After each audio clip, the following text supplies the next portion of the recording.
Charlotte, we will open up for questions. If you could please state the name of the person who your question is directed to, that would assist us. Thank you. We would like to start by acknowledging the innocent victims, our loved ones, who were unlawfully killed at Hillsborough in 1989 due to the gross negligent manslaughter of multiple senior South Yorkshire police officers, and acknowledge the bravery of Liverpool supporters who, despite their own injury and trauma, assisted to save lives, have stood on their truth, have assisted families and all investigations, inquiries, inquests and reports at every opportunity. They were wrongfully blamed by the people who should have protected them, who should have kept them safe and assisted them in their time of need. We commend your bravery and we will never be able to thank you enough. We would like to thank the IOPC for their detailed and comprehensive support. As predicted, it confirms what families and survivors knew all along. David Duckenfield is a liar. His first thought, whilst he stood over Liverpool fans, watching them fight for their lives, was to blame them and protect himself. Despite multiple opportunities over the course of 25 years, up until he gave evidence at the fresh inquests, he chose to remain silent and watch as we fought for justice, truth and accountability.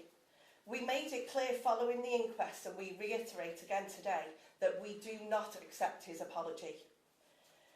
We welcome the conclusion in relation to the 12 senior officers and 1 police constable that their actions or lack of them amounts to a case to answer for gross misconduct. While some conclusions are disappointing, we respect the process was investigated and accept the element of closure. Many remind us that Hillsborough was 36 years ago, but nobody is more acutely aware of that than those who lost loved ones and those who survived. For all these years, we have longed for full disclosure, and we thought that we'd got that when the Hillsborough Independent Panel released their report. So I'm sure you can imagine the utter disgust that despite fresh inquests and appeals by Operation Resolve, Assistant Chief Constable Jones did not hand over all of his personal policing documents, and only did so when he learnt of this investigation. We were also shocked to learn that the IOPC discovered over 130 more South Yorkshire statements that in fact had been amended, bringing that total to over 300. From missing documents and videotapes to highly respected, high-ranking, experienced officers who could not recall, we will never truly know the full extent of South Yorkshire Police Force's deception, but there is no hiding, there is no destroying, and there is no way to cover up that they failed their duties and then they sought to blame the victims. We also want to acknowledge that the statement was made by South Yorkshire Police Federation this morning, who rather than acknowledge their failings that were exposed right from the Taylor report, they have chosen to double down and highlight that some of their officers are now very elderly, while our loved ones didn't get to live to have that privilege. We refute their contention that they have not had the right to reply. Our understanding is that anyone named in the report would have either been interviewed or had the opportunity to respond to any criticisms levelled. Shame on every single one of you. We welcome the conclusion that Norman Bettison played a direct role in seeking to brief others that South Yorkshire police officers were not to blame.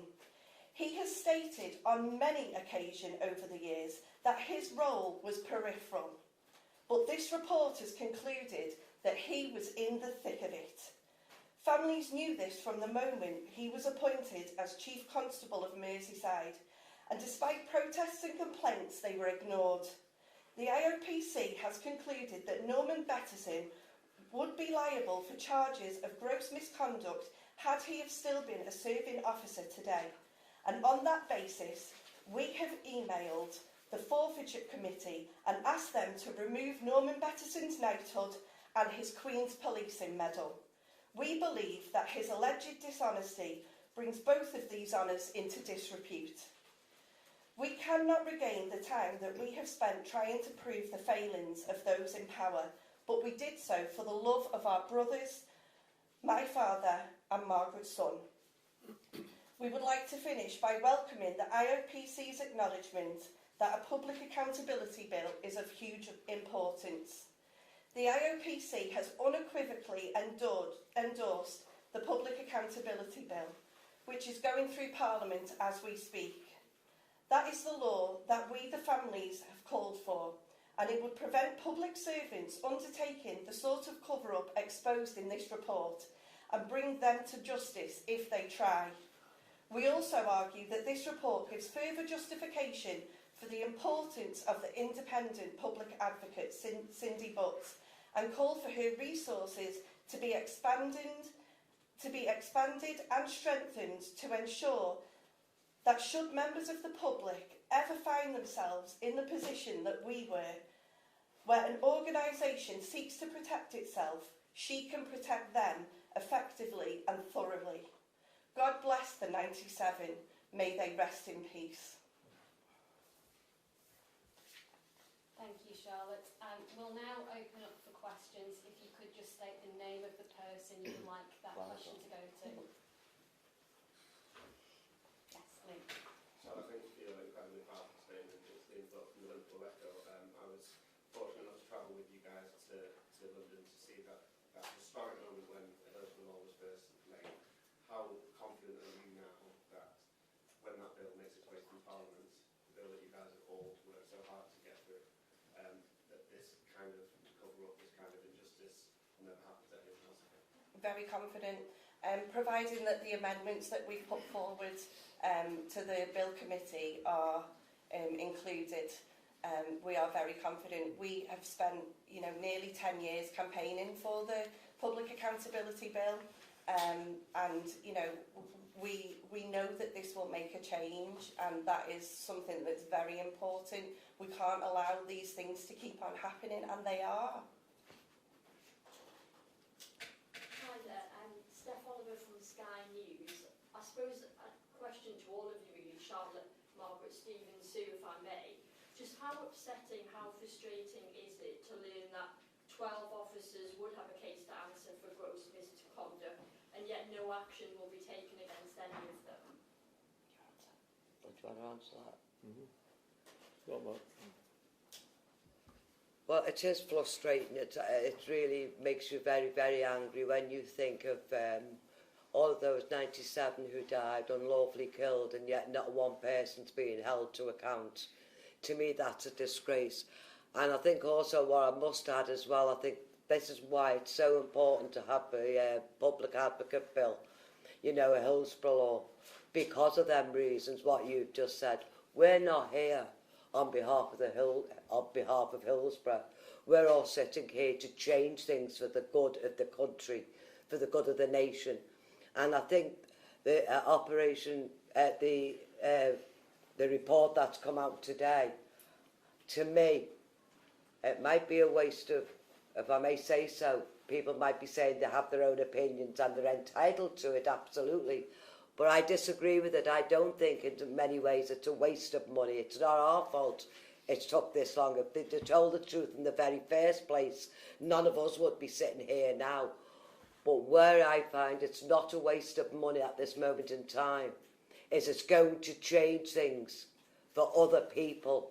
It's not going to do nothing for the Hillsborough families. We know that and we accept that and we understand that. But what we've been campaigning for, the four of us especially, is to change things, for the good of the nation. And to me, that's what this is all about. And if that report does anything today, hopefully for the future generations of our children, our children's children, that will always be there and nothing can ever alter it. And Stephen, Sue, if I could ask you the same question, how do you feel about the fact that there's going to be no action against any of these police officers? Yeah. Well, I think Hillsborough, or the Hillsborough campaign story, is been beaten, if you like, by the passage of time. We've we had really no laws to help us at the time of the disaster and beyond. And what we've been campaigning for this Hillsborough Law or Public Accountability Bill as it is now, it surely will help in the future, as Margaret quite rightly stated. And I think today's findings from the IOPC report must surely, when people from the House of Lords, the House of Commons, look at this, ram that home. We've got to change. And as I say, I think today's report, you know, nails that. No one should be beaten by the passage of time. We should have truth, justice and accountability within at least within a person's lifetime, because we've spoke about people we've lost here. Can't happen again. Yes, it's very frustrating, but at least they've been named now, so their families can feel the shame of what went on. Sadly, for far too many families, we've lost parents, and they died tormented because they knew the extent of the cover-up. So now, let's hope some of these families feel the shame that they should. From ITM, and again to the four of you, if I may. You talk about the system allowing officers to walk away. Over the last 36 years, you've had to fight the establishment. What toll has that taken? Well, it's took a great toll, you know, because as was mentioned earlier on, how many families have died since Hillsborough. I mean, I can speak personally about my own. I lost my parents right after James died. And my mother did say to me at the time, the death of my grandson's going to kill me. And it did. I think the knock-on effect has affected so many people.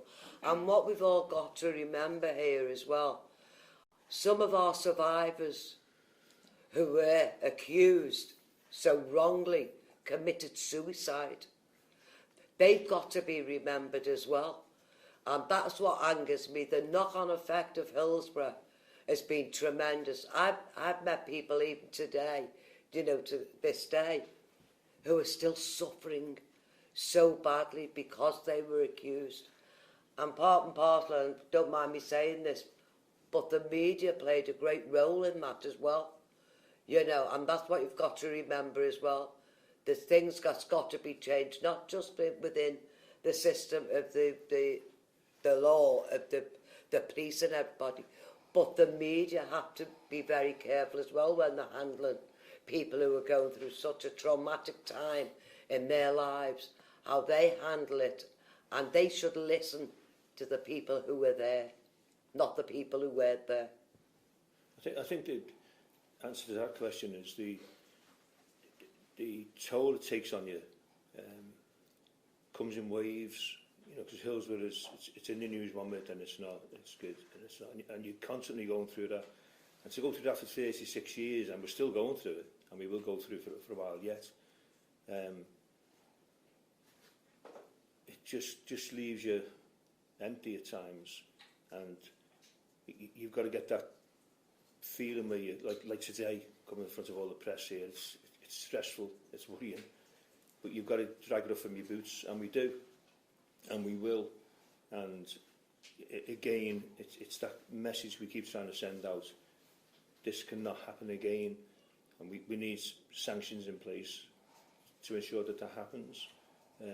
But it's been a long, difficult road. We were all quite young at the time of Hillsborough. We're all quite old now. Well, not all the Charlotte, I'm sorry. But you know, we can't have it all this time again. It's got to stop. Keep pressing that message, but it's true. Yeah, it's stressful, it's emotional. Receiving reports like that takes you back to day one. That's not easy. So.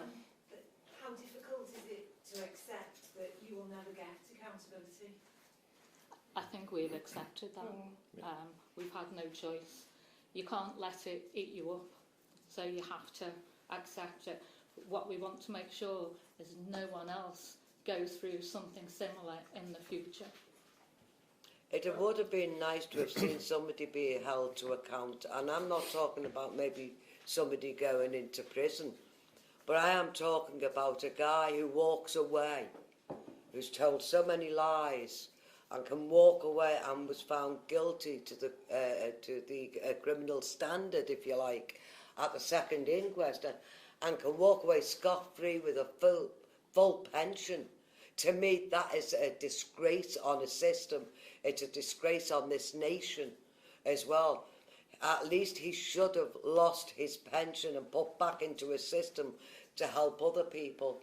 Who will fight against injustice. Like it was not so long ago that Charlotte and I think Sue, I'm not sure whether Steve was there or not, can't quite remember because I'm getting old now. But we went to a thing in London for people who were fighting an injustice, and there were so many of them, so many of them, and I thought to listen to their stories was heart-wrenching, and I thought they are going through exactly more or less what we've gone through. You never want to see people ever that happen to again. I mean, I don't enjoy now, I'm getting too old to be running round and going to different places and doing talks to different people to try and educate them of why we are still here. We shouldn't have to do this. If somebody years ago or centuries, generations ago, had have fought like we've all fought, we wouldn't be sitting here now, and our loved ones would still be alive. So what people who are chanting at games and derogatory things, it's got to stop, because one day they'll never know what might happen, and they might need what we have fought for. Who knows? Can I just ask, sorry, before we have the North West, you talked about your hope about victims of future disasters because of Hillsborough law and police not being able to retire to avoid misconduct and things. But I just wonder, for you, was this your last chance at getting justice for 97?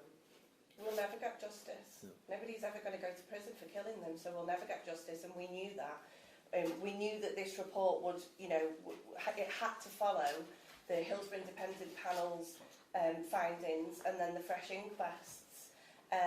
But this just, it confirms everything that survivors and family members have always said.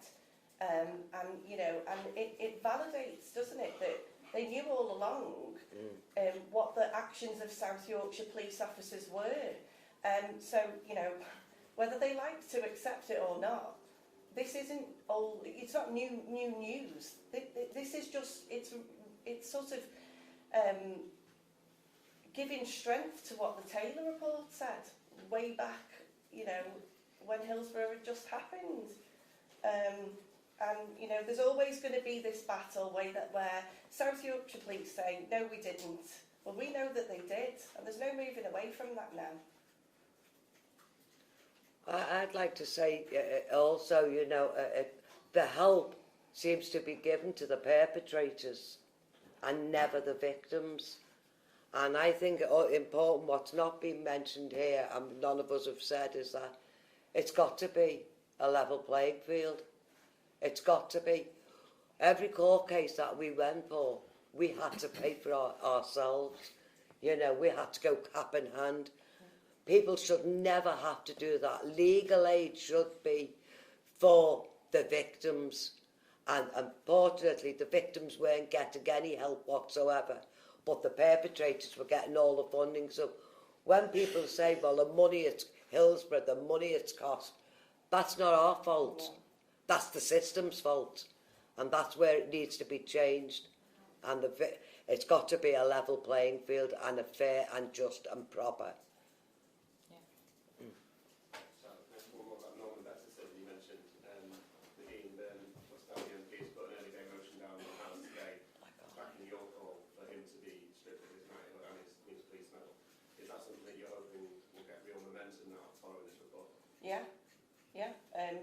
It's there in black and white. The allegations against him is that he was dishonest and he played down his role. And he's always maintained that. He's given very confident interviews in the past, and we've had to sit there and listen to it. I think that he should lose his knighthood and his Definitely. Queen's Policing Medal. He brings them both into disrepute, and it taints it for every single person that is deserving of it. Don't you need integrity to be knighted? Doesn't look like Norman Betterson's got any anymore. Yeah, just liars should not receive knighthoods. It's as simple as that. We look at it, there's something going on as we speak here. The likes of Kev Sinfield running for the Bob Burrows campaign, and people like that. Yeah, you respect that. But now that we realise, and it's been mentioned in the report today, Betterson's a liar, and he should have his knighthood taken away. As Charlotte said, it brings it into allegedly, it brings it into disrepute. So yeah, let's take it away. I mean, the report published today is really, really clear on the blame shift and on the protection of reputation and how wrong that was. They use very careful language, though, when talking about that. Would you have wished that they'd have gone further? They'd have been firmer instead of saying that there's no evidence of an orchestrated cover-up. Look, they can't though, can they? They've got their own professional standards that they need to be within. So we've got to be realistic to that as well. But ultimately, you know, there's no denying it's there black and white what South Yorkshire Police Force did, what West Midlands Police Force did, what individual officers did. It doesn't matter what wording is used, their actions are there for everybody to see. They unlawfully killed 97 people and then blamed their mates for killing them. Doesn't get any worse than that. No amount of words is going to make that better or make that more, you know, or make us feel better. I don't believe we'll ever get to the full truth of Hillsborough, but what we know now is bad enough, it's damning enough, and people have been named and shamed now at last. Over here, thank you. Hi, Tom Dunn from IOPC, Reading Merseyside. 36 years of anger, frustration, anguish for you four and many others.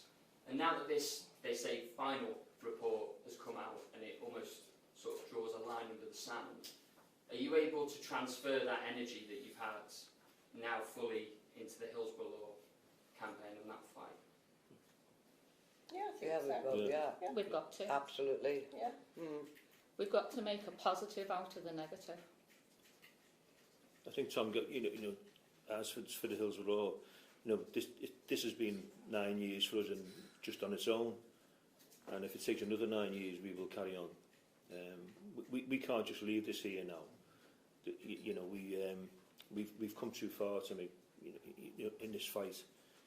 We've got to make things better, and we believe, as us four, and I'm sure a lot of other families do, it will be better. And yeah, but it's no use starting a job, is it, and then not finishing it properly, is the way I look at it. We've started something, not just us, but obviously with the good help of other people and good people behind us.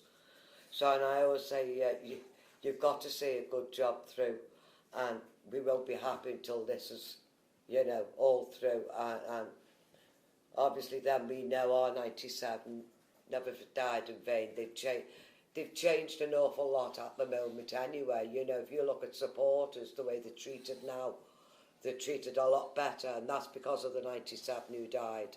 You know, fans have a choice now of either sitting or standing.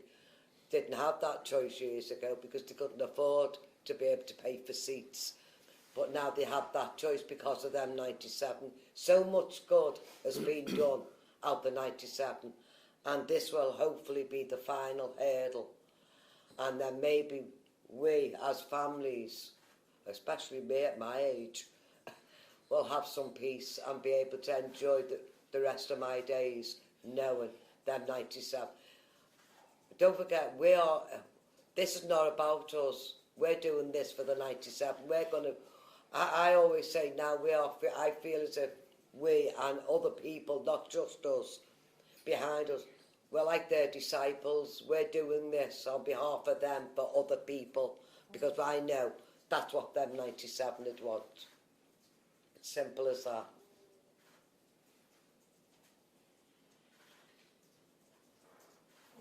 Hi, Rowan Bridge from BBC News. It's about a third of the complaints were upheld. I just wondered about your thoughts about the ones that weren't and the reasons that were given for that and how you feel about that. Well, I'm glad that you've asked that question actually, because I would quite like to just answer that. So I made 2 complaints myself about the conduct of 2 police officers who tended to my dad in the gym. They weren't honest about his condition, and they weren't honest about their actions thereafter, and they kept it to themselves until the inquests, when statements and things were being collected for the inquests. And they refused to engage. They refused to engage, they refused to give any further information, and even when I quite literally begged and said, for my own mental health, for my own mental well-being, I just need, even if you don't put it on record, I just need them to answer some questions so that I can understand what happened to my dad. And I was told no, because their mental health was too poor and they weren't stable enough.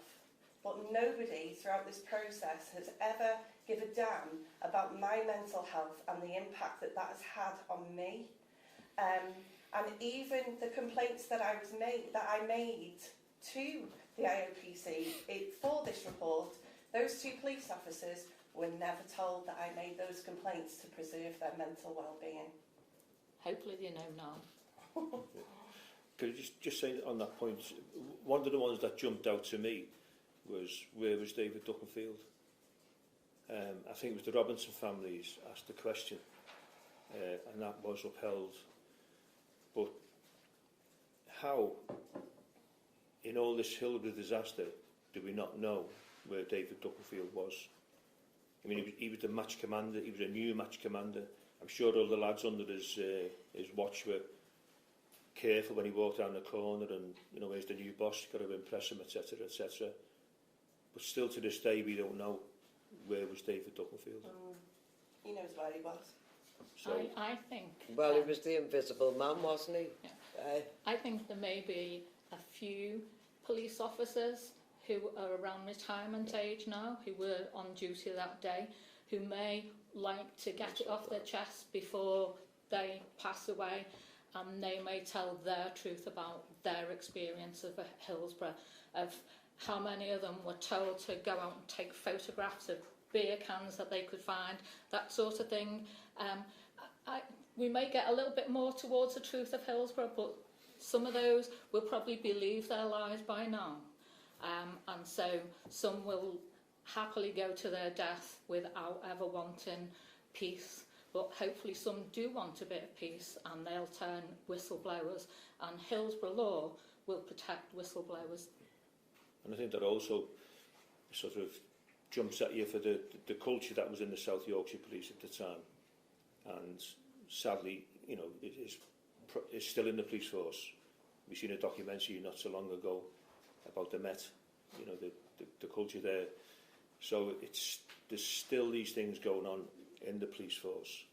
And the whistleblowing policy, if it's tightened up, hopefully will help to that. But the culture in the police has got to change as well. They haven't, in my opinion, but they need to take some sort of better responsibility for what's been going on. Well, also, Steve, also as well, you should not have independent, was it? No. The West Midlands investigating the South Yorkshire Police. To me, that's another thing that needs to be looked into. That should never happen, ever. No. Well, that's it, the West Midlands Police have been mentioned anyway, so... Yeah. Sue, just following on from what you said about the officers, if any of them were to come forward, would you accept a sit-down with them, theoretically, if they were to come and admit the wrong that they had? Yes, yeah. And we'd be open-minded too. Yes, of course we would. Yeah, we just want to right the wrongs of the past. Yeah. Well, Tom, I remember during the Hillsborough inquests, a police officer made a complaint about myself, saying he'd seen me on the telly and I was giving the police down the banks, And so he asked for a meeting with me, with his solicitors, with his, I think his Fed rep and his wife. And when I agreed, he wouldn't see me with my legal representative. But I said to him, no, I'll go and meet him. I've got nothing to be scared of. So we went and met the man, and we had a good discussion. And he said I was constantly, you know, harassing the police on the TV and in the papers. And I said, well, that's what I'm doing, because we're trying to find the truth, etc., etc. And we had a good conversation, and he accepted, you know, my point, because I wasn't aiming at younger policemen on the day. We've always sort of started at the top and worked our way down and see where it's landed. And the meeting went on quite a bit longer than that. But I think he and I found it quite cathartic that we'd had that conversation. And I'll keep that privately, but it was a good thing to do. And we're always open to that. I'd meet anyone. You know, I'd love to meet David Duckenfield, for example.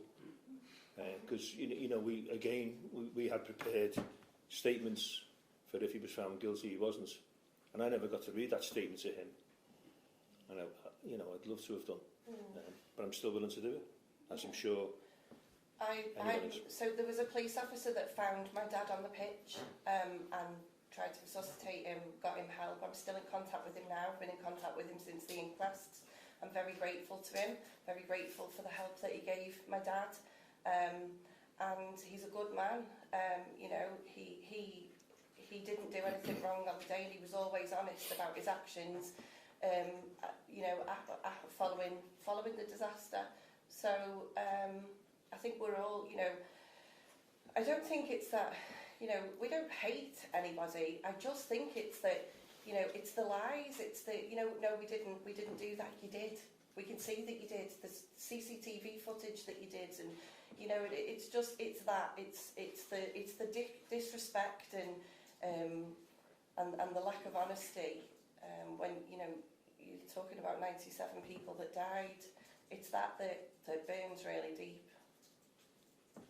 I know you mentioned it before. I know, but I just wondered when earlier on you saw that statement put out by South Yorkshire Police Head, what your gut reaction was. That's why I was so anxious when I came in, because I was furious. The disrespect that they have for us, that the South Yorkshire Police Federation have for us, is deplorable, and it's uncalled for and unwarranted. I worry for the young police officers there. Yeah. It does nothing for their morale to hear that attitude still going on today.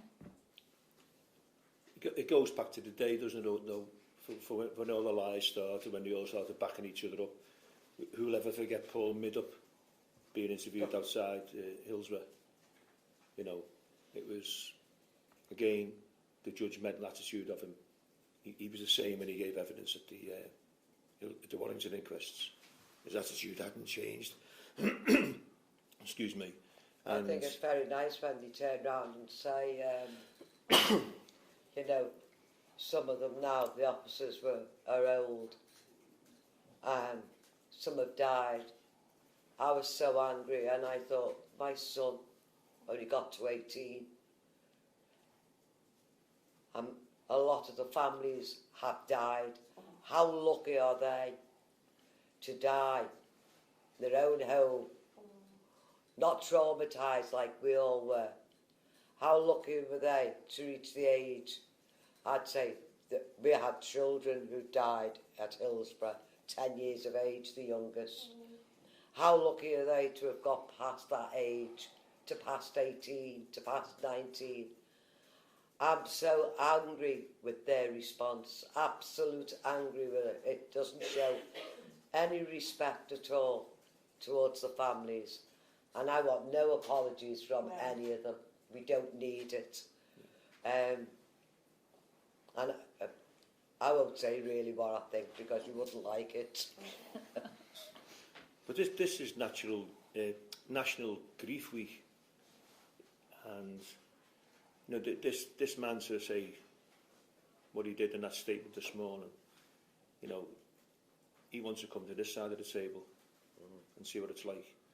You know, when you lose somebody, and I've lost a few people since Hillsborough, and you deal with these things because they're an act of God.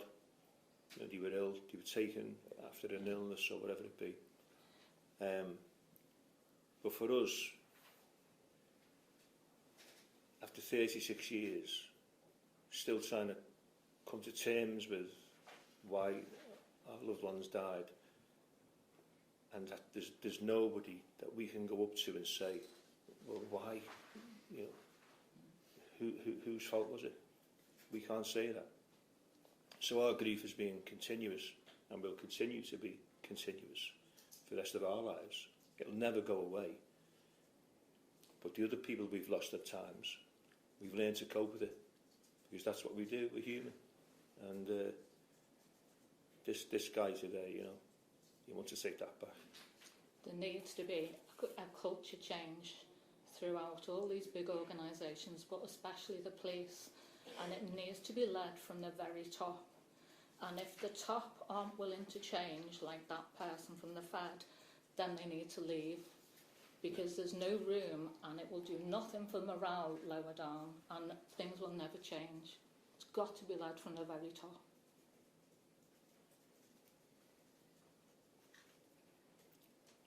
Anyone else? Okay, well, thank you very much everyone for coming today. I think some of you want to do some one-to-one interviews.